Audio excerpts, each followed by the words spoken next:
Welcome to the Balanced Ambition podcast. I'm your host, Matt Southam. Here, we delve into candid conversations with entrepreneurs, exploring both their business journey and their secrets to maintaining mental well-being.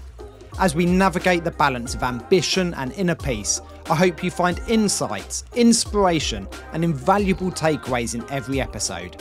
Thank you for joining us. Hi, Camilla. Welcome to the show. I want to first off just ask you, how did you get into your current line of work? So, hi, thank you for having me. It's really Pleasure. nice to be here. I think it was a number of reasons, to be honest. So my background is corporate. I spent the best part of a decade in a large corporate in HSBC, and I spent 5 years in a privately owned investment business. So very much the same world, but very different cultures and sort of experiences. And I think I probably have spent most of my life flirting with burnout. I'm one of those people that pushes myself beyond anyone else's expectation. My expectation is pretty high of myself. So I think I've navigated a lot of life milestones and touch points along my career that have pushed me further down that road. And it made me think, what can we do within the workplace that can actually help to prevent some of this poor mental health and challenges that we face day to day before we get to the typical employer support network, which is very reactive. So I'd say I'm in this world because of my own lived experience, but also because I listened to a lot of other people and found out how they were struggling and wanted to do something about it. Yeah, because I mean, mental health contributes a huge amount of time off for people. So, employers should really be taking this seriously. So, what's your experience of that and how do you work with people? You're right. Absenteeism is a massive thing. But even before we get there, there's presenteeism. And presenteeism is when you're sat at your desk, you're working, but you're physically present in your body, but you're not there in your mind. Now, I think you can probably cast your mind back to an experience maybe in your life where you've sat there and you've just got your head on that conversation you had that morning, or with a member of your family who you know might be going through something.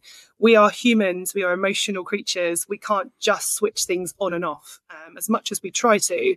So, yeah, I'd say the absenteeism is massive. The problems happen then. And that's when people start to get the support. Oh, now you can call a crisis line. Now you can get mental health first aid. Again, it gives a whole concept of reactivity when you're seeing something that's first aid. So, changing the narrative, deconstructing stigma are really important to lower the costs that are associated to absenteeism and presenteeism. And also there's a huge ROI attached to it. You know, the Deloitte report every year comes out, is so robust and it's so well written and very, very well researched across the UK. And it talks about the proactive element of mental health support and interaction within an organisation, and an ROI of over £5.30 for every £1 spent. So there's a huge uplift for an employer to think about it as well. Yeah, I mean, I've seen you talk about not just mental health, but mental fitness, because in fact, we all have mental health and things crop up, and it does seem to be very reactive. Someone's struggling, I'll give them some support. But actually, we need to build up maybe some resilience so that we can control can help us control the situations we come across, because a lot of the time you can't get rid of those, I guess. That's so true. And I think we're so guilty of understanding our physical health in this way very naturally, but not giving the same time and energy to our mental health. So mental health is so often synonymous with mental illness, and that's the problem number one. We need to remove that kind of that kind of union, because just to say that we've got to think about our mental health doesn't mean we need to think about our mental illness, because not all of us are going to be clinically diagnosed with a mental illness because we're struggling with our mental health. We love to say at 50-50, we all have mental health. And in fact, 50-50, written 50, numeric 50, is because it's trying to get across the concept that we all have physical and mental health. They look the same, but they're the same equal weighting, and we need to give them the same approach and attention. So we talk about mental fitness and that dexterity and that nimbleness in the mind as somebody who's able to bounce back quicker. If you think about that elastic band and how when we're really pulled, and we're pulled in all directions and we've got a lot going on, we can be quite brittle and snap really easily. And what we want to do is kind of flex the mind muscle in a way that enables us to, bounce back better, but also build a toolkit in which we begin to start to navigate our own journey and recognize those warning signs, understand when we might be sort of veering off course, and try and correct our direction. So yeah, it's really important. Yeah, I mean, I guess one thing I often say about is it's not always the situation, it's how we interpret it, because actually different people react differently to situations, and some handle it and some don't. Or even some people, there's a not a tragic, but a situation unfolds, you know, and some people are like, oh, okay, that's happened, even laugh it off. And other people, it's like, that's ruined my day. Yeah. And a lot of that has to do with just how we process thoughts and information.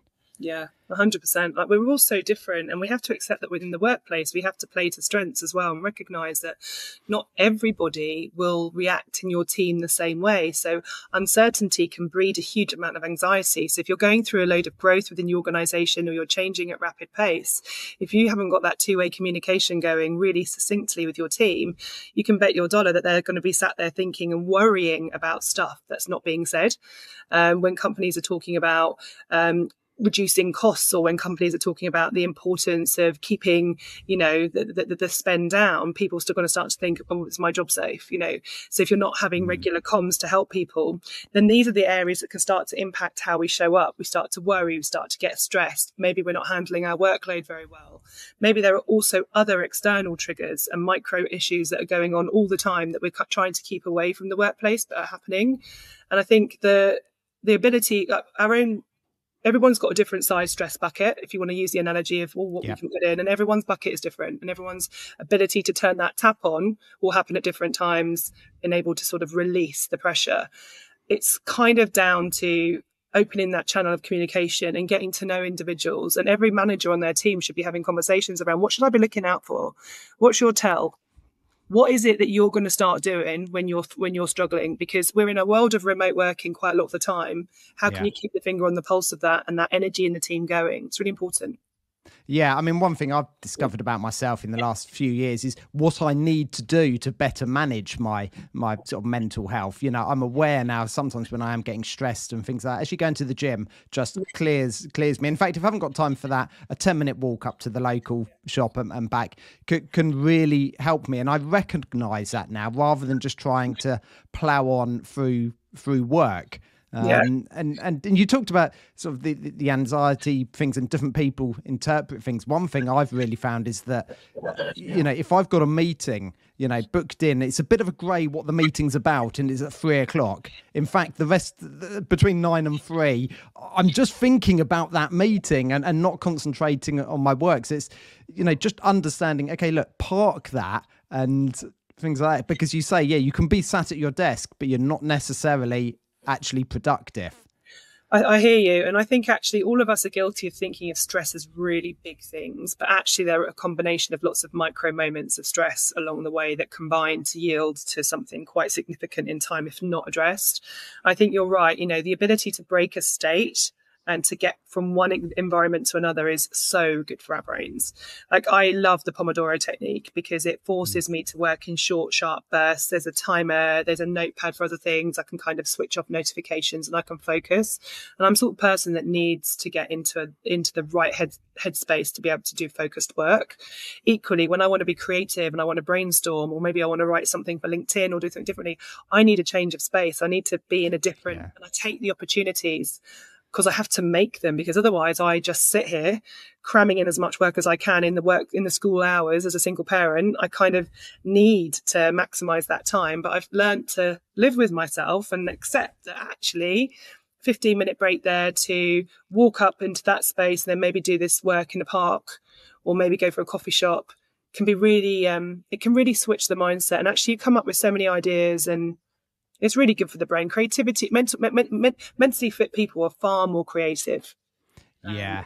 And they've got ability to tap into different ideas. We're not, as humans, we're not designed to sit within four walls and stare at a screen all day. We're just not. But yet we do it. Yeah, I mean, that's a really interesting point, because I've, you know, again, realised that actually my best ideas come when I'm out and about, or if I've taken a break. And in fact, almost all my planning should be done away from the desk. It's just the implementation of writing something down that I do well at a desk. Everything else works really well, sort of an outside environment. But that's really hard to overcome, because we've almost been molded into this thing of between 9 and 5, you sit at your desk. Yeah. But it doesn't actually work, and I work from home, it's my own business. In theory, that should give me the freedom to do what I want. But actually, I have this block slightly that actually, if it's between 9 and 5, I need to be sat at my desk. I think the question is, why do you feel that way? I think if you can kind of get to the bottom of the why, is it just because it's the way it's been done before? Well, switch it up. I think if it's because you can't physically do your job, then I think that requires a bit more thought, doesn't it? I think when we've got the flexibility, there are sometimes I can't be away, or I just don't have the headspace to go and sit somewhere noisy. I need to be somewhere quiet and focused to do particular activities. And other times I might want to guarantee that I've got a brilliant connection for a really important pitch or a Zoom meeting or a podcast. So you don't want to be in a noisy coffee shop where things could go wrong. But I do think it's important that we mix it up, because otherwise it becomes really, really mundane. It becomes really sort of, how are you switching it up? And it's just not good for us. We're not moving enough. Movement is key. Even those small walks, my small walk to school, it takes me like 8 minutes to get my son there. It's like 15-minute round trip, but that's a break. And if I don't do that before I start my work day, like if my parents are here to help with Ruben because I'm in London, if I'm not walking somewhere before I go straight from my kitchen, having breakfast, shower, and then go straight to my office, I am miserable. But there's so many people through lockdown that just said that was their life. Yeah. Like, you've got to almost fake the commute. You've got to fake that time that you used to take where you could get yourself into the right mindset.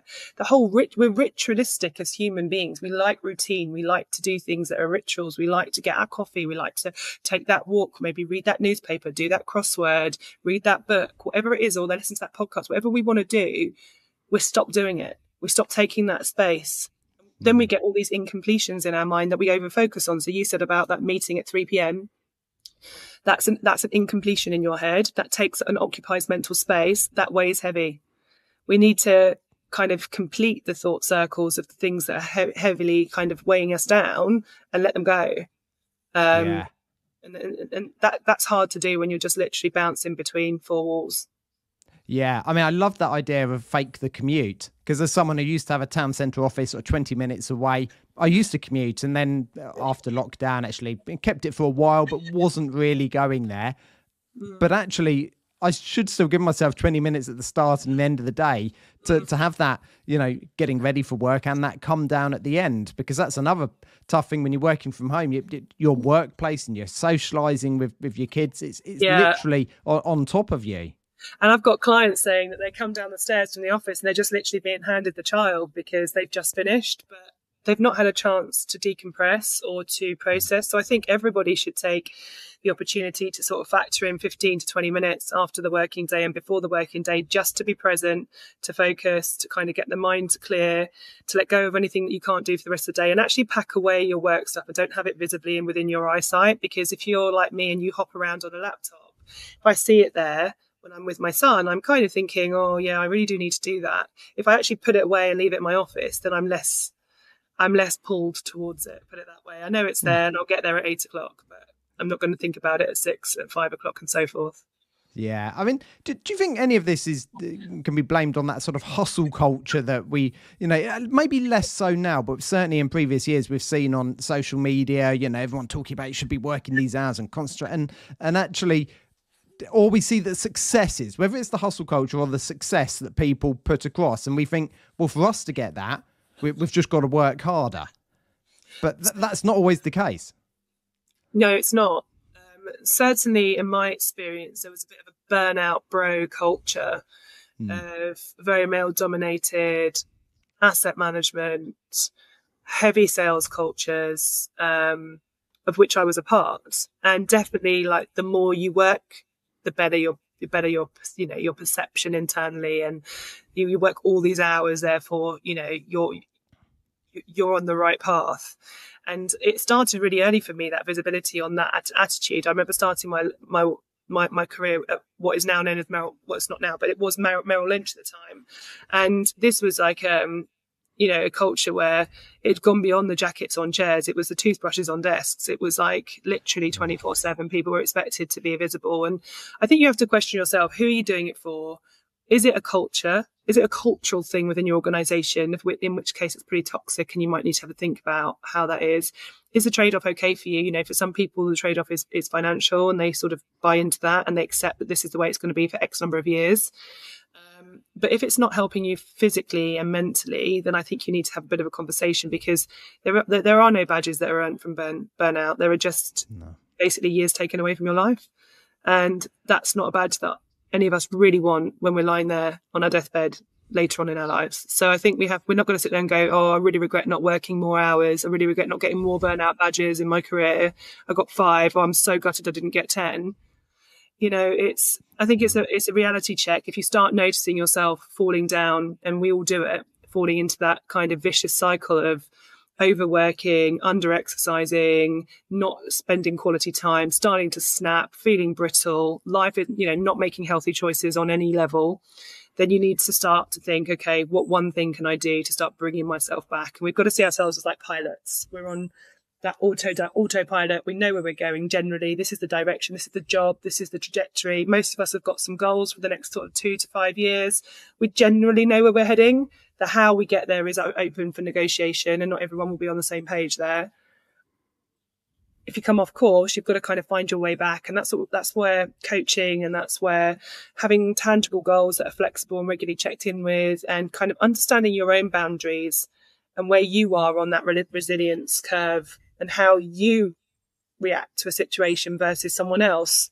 Knowing yourself and knowing what to do is the key to being able to sort of build that mental dexterity. Yeah, I mean, I guess within companies, you spoke then about culture. So perhaps, it's that, double sort of, actually people need to understand themselves and take good care of themselves. But equally, that culture needs to be there to support people, because a lot of the time, in offices, everyone walks in at 9 o'clock. You've no idea what they've dealt with that morning. I always talk about the invisible baggage that we bring. In some cases, it is actually talked about, and it can be, you can start to build a picture of it. But we have so much going on behind closed doors. When I started to be vulnerable doing my research for 50/50, I started sharing some of the painful points that I was experiencing. I was returning as a mum from work, to work after a year's maternity leave. I'd had a relationship breakdown. I was moving house, and I was taking a promotion, and I had a new team. That was all happening for me within a space of 2 weeks. And that's also the most vulnerable time as a new mum, when you're coming back and you're leaving your child screaming at nursery, and you're dealing with the emotional roller coaster. I can remember literally running from the office because I was so gleeful to be able to go and pick up my son. I just couldn't wait to see him. That doesn't last forever. You get into a new norm and you find your feet and you stop running. You can't wait to see them still, but you might not be literally running. But the emotions that you go through are significant. And remember, some mums will also return back to work, and some parents will return back to work when they're still breastfeeding, when they've still got a breast pump, when they're still going through treatment or recovering from a surgery. So there are so many moments that are hidden that we just see as, oh, you're back, therefore you're fine. And it's the ability, I think, to recognize that all of us have such a huge amount of stuff going on behind the closed doors that actually, if we don't have a space to talk about it in a way that's judgment-free and kind of removing that perception, promotion, pay kind of potential of, getting involved in, then I think it's a struggle. And the culture that the company creates is paramount. It's the only important thing that you can think about is, am I allowed to be myself here? No, all this has to be hidden. And then as an employer, you're kind of creating an environment which is like, you're here, brilliant, that's great, let's just crack on. But if you can create channels for dialogue, you can create networks and societies where people can come forward and join others that might be in the same space. If you can have an opportunity to take that therapy or coaching before you hit rock bottom to help you to not to get there, then this will only be better for the company going forward. But what we do at the top level within the organisations has to be mirrored with our levers of change as the managers, because they create the culture of permission. So the culture's there, but the permission really sits with your team. And I think that's a really big point that gets missed is, we've got a brilliant culture, brilliant. But the micro culture, which is really about how do you live those values as my manager, And if you can't resonate with what I'm going through, if you don't ask me, you don't know, how are you ever going to support me? Yeah, I mean, that's such a massive part. I often see company culture. It's almost been missed the last few years of, things like, a team day out and free beer on a Friday isn't culture. Culture's, actually looking after your team and the welfare of everyone in the company, and understanding that actually for some people, they don't want free beer Friday. They want to be able to leave an hour early to go and pick up their child. But yeah, we get caught up in this sort of tick box exercise of we do this, we do this, we do this. Yeah. But actually that's not proper culture. The best thing you can do is ask your people and then get a good variety of things going on. Yes, it's nice to come together and drink alcohol, non-alcohol, whatever it is. If we can be together and spend some time. But if that time's always going to be after work on a Thursday or a Friday, you can guarantee you're going to alienate a large part of the parenting population. Equally, if you're going to do things that are, very active and requiring lots of mobile, you're going to alienate people that aren't as mobile, might have some chronic illness issues. So you have to really make a stand to say, if we're going to do team activities, we're going to make them inclusive and accessible, and not everything to be for everyone, but that's such is life. It's a case that you can got an option to do something else and not be penalised. I think people always think, oh, if I don't go to those drinks on Friday night, I'm not visible, therefore it's going to impact my career. I definitely used to feel that way.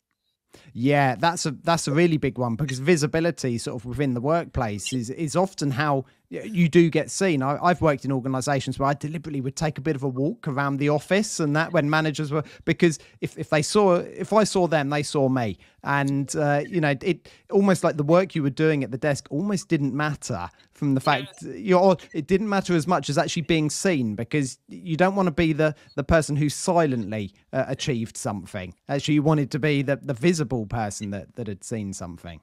Yeah, I hear you. So I can see, going to those, after work beers or whatever it is, actually you almost feel pressured into it, because otherwise my career's gonna thing. And then if you can't go, actually that's even worse for your mental resilience, your mental health. You're going in thinking, oh, someone else is going to get the promotion above me because they went.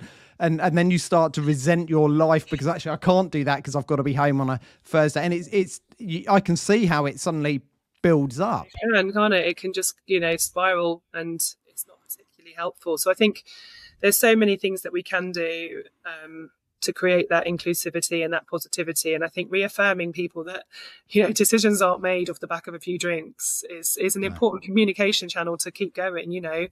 Businesses in certain cultures and certain, in certain industries will always be more drinks heavy than others. At the same time, I think there is a movement towards doing different things. And it's just in the same way there's a movement towards doing more than bikes and bananas for mental health. There is a movement. How quickly that movement is going, I think, is still too slow. And I think companies are still in a space where they're thinking more about their bottom line now than where their bottom line will be in 5 years' time if they don't do it. And I think that investment comes at a short-term cost, but for a longer-term, ROI. And I think that's what we need to be focused on, is like, what can we do that's going to keep our people? I always talk about sticky cultures, and you want to have a culture where people want to stick around genuinely, because if you've got loyal team members, your retention is so much better. The costs associated with that are significant. And like the average cost it is just to hire someone, and then the productivity gap that you have is such a significant cost for businesses, especially when it starts to be senior management and leadership teams that are doing the leaving. We need to create an environment where people feel compelled to stay. They're like your raving fans. They're going to be the ones that are going to do your recruitment for you, because they're going to be like, oh, you've got to come and work here. It's great. We're treated like adults and we've got the support. Yeah, definitely. I mean, recruitment's such a tricky situation, especially at the moment. There's, people have got access to lots of different jobs and things like that. And actually, you're better off keeping your current team, than just having to constantly recruit. And I can see that goes back to culture. And I talk a lot about culture, but actually the looking after people's mental well-being has probably got to be that top pillar on culture, because if people are happy, then the culture's automatically better.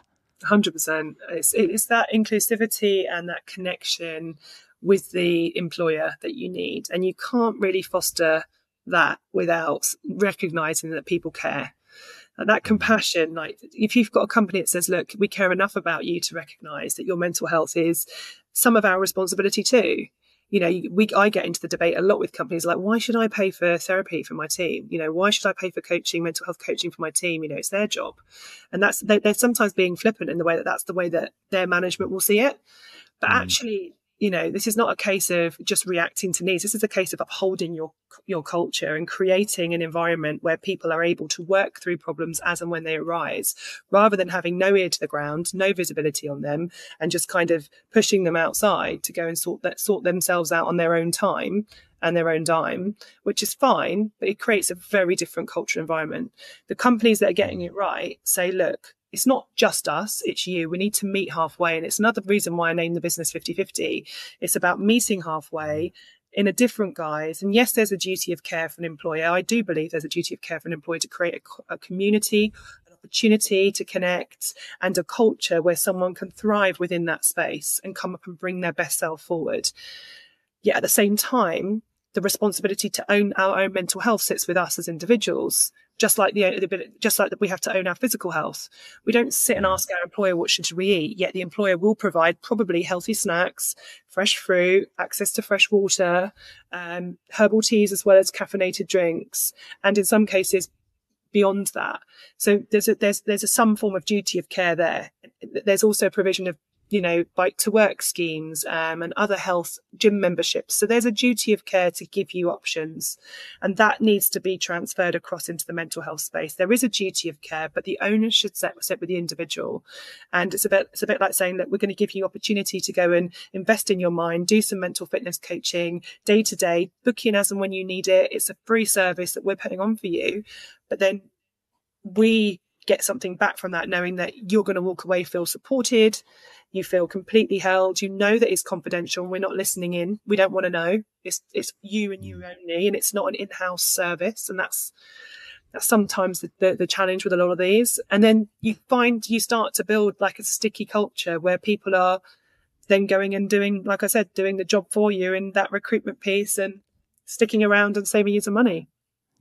Yeah, I mean, that's a really key part. I've seen that where people have been approached from, you know, they used to work with that person. They said, oh, you should come and join me at this company because you'd be a really good fit and it's a great place to work. And that's how you can get some real talent. And equally, it can be the opposite, can't it? Oh, you know, I remember somebody saying to me recently, I've joined somewhere, but I really can't recommend it because I don't think I'm going to last more than 6 months here. And actually the culture it's oppressive. So don't waste your time. So I think, you know, there's nowhere to hide. Like you can hide. Sorry, I should reframe that. You can hide behind words and fake promises, but the reality will speak for itself. The minute you are in an organisation, there is nowhere to hide. If you are not walking the talk as an organisation and it is all just lip service, you will be found out quite quickly just by your metrics. Just look at your absenteeism levels. Look at the reason why people are not as productive as they could be. What's your attrition rate? Why are people leaving? Are people burning out?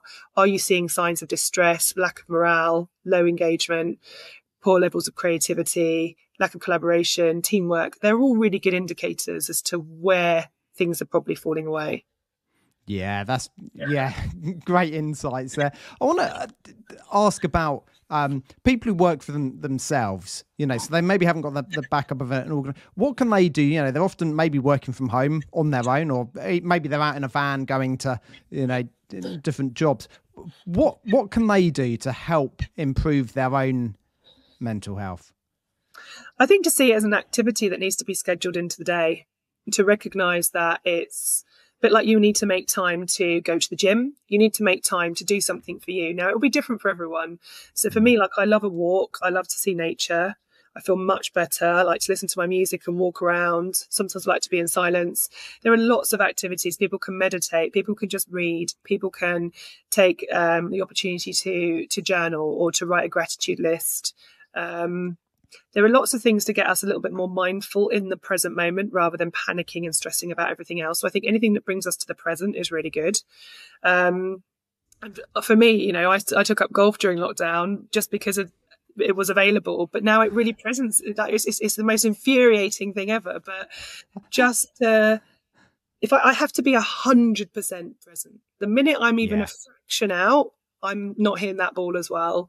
And I think that my love for anything that's to help my mental health is about being present and being in a different space to where I normally am. And often, sometimes that might mean connectivity with others as well. Like at one point, when I was as a single parent working here, setting up 50/50 a few years ago, I was very lonely. The only communication I was having was with potential clients or clients. And it got to a point where I had to reframe my mindset about how I spend my day, because my perception was I had to spend every single moment between 9 and 3 working as hard as I could because I don't have as long a day. And then the next time I come to my desk is 8 o'clock and there's no one around. So for me to take time out during the day was like a no. So I reframed it to, well, if I do, then I'm going to connect with people. I'm going to feel better. I'm going to feel more happy. I'm going to be a better mum. I'm going to get my fitness level ticked, which I wasn't doing. So, yeah, I think sometimes we have to challenge our perceptions on why we do things the way we do them and reframe them. Yeah, definitely. I mean, I love that. The fact that by doing those things, actually, we're more productive in the time that we're working. It shows that actually to grow a business, you don't need to work longer hours. You just need to be more productive in the ones you're working. And if that is taking breaks, going to the gym, then do that. Exactly that. I think we underestimate how much we can get done, and I do loads. Like I've got 2 businesses. I work really hard. I am going to different clubs. I'm learning the saxophone this year. I'm still trying to do my golf range times, and I go to the gym 3 times a week. You know, I make time because it's important, and I think we have to get to a place where we make time, because time won't make it for us. You know, it's not something that's going to happen unless we take control. And how we spend our day is absolutely, unless we're in a very, very dictatorial regime at work, is very much down to us, especially on the days where we work from home, where we have more flex. I think those are the days where you take that half an hour in the morning and the evening to decompress. Those are the days where you have a non-negotiable lunch outside, especially in the sunshine, that you kind of carve in lots of regular fresh breaks and movement, and maybe get an exercise class in for half an hour at lunchtime and then have a salad. You know, there are things we can do if we choose to. It's a question of choice half the time. Yeah, I completely agree. And actually, you were saying about the Pomodoro technique. I think actually structuring time for the task is really important. You say about getting lots done. In fact, sometimes, you know, work can take all day because actually we've got between 9 and 5. Yeah. In fact, if you reduce your hours down, but you've still got the same jobs to do, you'll still get them done. I get more done in 9 till 3 than I used to get on 9 till 7. I know I do, because I'd have a full, you know, I'd go out for lunch and have a lunch and a catch up with someone. I'd have these meetings for meeting's sake where nothing got done. Yeah. Like I try and do half an hour meetings or 50-minute meetings max, you know, 45 minutes generally, you know, 20-minute catch ups where I can. You know, there are so many different ways to stay connected now. We don't need hour-long meetings. People start putting hour-long meetings in my diary. I'm like, what year are you from? Well, thanks for having me on. I'm like, no, and I just think it's quite, these, and I'm looking forward to seeing the rest. That's like, do you think I've got the time for that? To actually give you a full hour? That would be audacity. I know. Genuinely. But if there's an hour in there, the meeting will take an hour. But if it's in for 30 minutes, you'll get it done in 30 minutes. That's it. 100%. So just to finish off today, what advice would you give to anyone who maybe can feel that little bit of stress building up? You know, what do they do either within their organisation? Who should they go and speak to, or they can just feel it in themselves? What advice would you give to someone who's starting to recognise that they need to take better control of their mental health? So I'd say it's a couple of steps. I think the first thing you've got to do is understand where you're at and why you've got to where you've got. So blank piece of paper, sit down and write what's going right for you, and then write where you know you're kind of not where you need to be. And then try and pinpoint and do a little bit of a kind of, you know, an attribution to what that is. And that could be because you're working longer hours, or that you're on a specific project, or that you've got a particular relationship issue at work, or something like that. And then once you've kind of got some clarity over what it is you're facing, because at the moment you're symptom management, you're kind of talking about what your symptoms are. You kind of need to get back to that root cause of what's causing it, and then you can work out who you need to talk to. So if the root cause is that you're really hacked up with your husband husband at home, or your partner, or your best friend, or your sister, or your dad, that is skewing. And it's not really a work conversation, is it? It's a conversation that's got to go back towards your personal life. Equally, the other way around will work too. So if you know who can help you get there, and if it's nothing to do with anything other than just a series of bad choices leading you to a place where you're feeling quite low, depressed, which is leading to anxiety and stress. And I think you just have to start making one small change at a time. So what one thing can I do that's going to get me towards my goal of being more active, being less heavy, being more happy, being more connected, because it could come from loneliness, it could come from lack of engagement or purpose. So if we can find things that we can do, we can kind of start to take those small exercise steps. And sometimes it's a question of getting pen to paper, really thinking about what we are. And we use a really basic tool to start people off on this at 50/50, which is just like a wellness wheel, where you can kind of segment your wheel into different areas of your life and what are important to you. And we leave a lot of them blank, because some people like to fit it with the things that are relevant to them that wouldn't be to someone else. So it could be it could be religion, it could be work for some, for others work doesn't feature, everyone's different. But if you know what comprises your kind of general wheel of well-being, then you've got that chance to kind of sort of see where you are, give yourself a mark out of 10, and then look at one of them and say, well, which one can I improve on? And which can I, if I could just improve this by 1 or 2 marks, what would that look like? And then what is the one step I can do? And I think all of us could say, we could easily say, we're going to start doing 15-minute walk in the morning and the evening. Even I can do that as a single parent when I can't get out of the house alone. So if I can do that and factor that into my school routine, I know other people can too. Yeah. I love that. Yeah, just taking one step, just doing one thing. Absolutely and building it, and then the next thing that will be done, and then the next one. And also, to your point earlier, I think mental space is a really prime. It's like prime real estate. We've got up here only so much mental capacity, and then very easily start to feel overwhelmed and overloaded if we've got a lot going on, or if we're not, as I said, if we're not living our lives in the way where the stress is kind of being exited on a frequent basis through exercise, or through knowing that you're in sync with life, or quite happy or purposeful.